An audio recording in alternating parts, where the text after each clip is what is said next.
Assalamu alaikum dear little children of class 1. Let's start our science lecture. As you know that in the last lecture we read the chapter number 7, heat and light.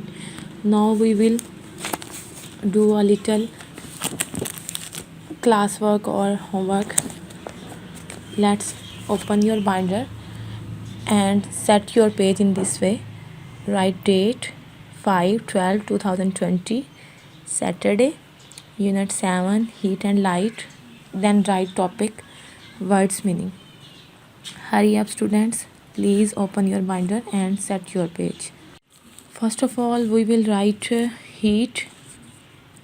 Heat mean hararat. Then we write warm.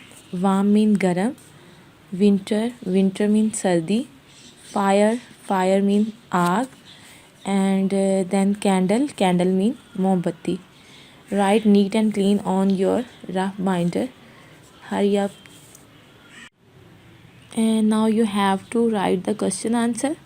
The question number 1 is what is the natural source of heat and light? बच्चों को पूछ रहे हैं कि जो natural source है heat और light का वो कौन सा है। तो हमने रीडिंग में भी पढ़ा था कि नेचुरल का मीन होता है कुदरती। तो हमारे पास सबसे बड़ा कुदरती ज़रिया कौन सा है? सूरज है हमारे पास बेटा। तो sun is the natural source of heat and light. आप जस्ट सन राइट करेंगे, ठीक है।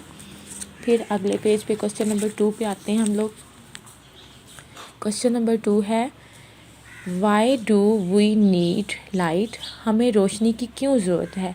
तो आपको पता है कि हमें रोशनी को क्यों ज़रूरत होती है। हमें अंधेरे में चीज़ें नज़र नहीं आती, हमें इसलिए रोशनी की ज़रूरत होती है। लाइट हेल्प मदद करती है अस हमारी टू सी थिंग्स, चीज़ें देखने में। लाइट हमारी चीज़ें देखने में मदद करती है, ठीक है।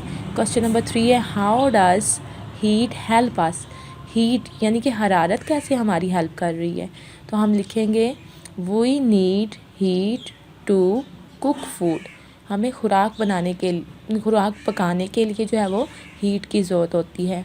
क्वेश्चन नंबर 4 है what are forms of energy? Energy की फॉर्म्स कौन कौन सी हैं, कितनी किस्में हैं?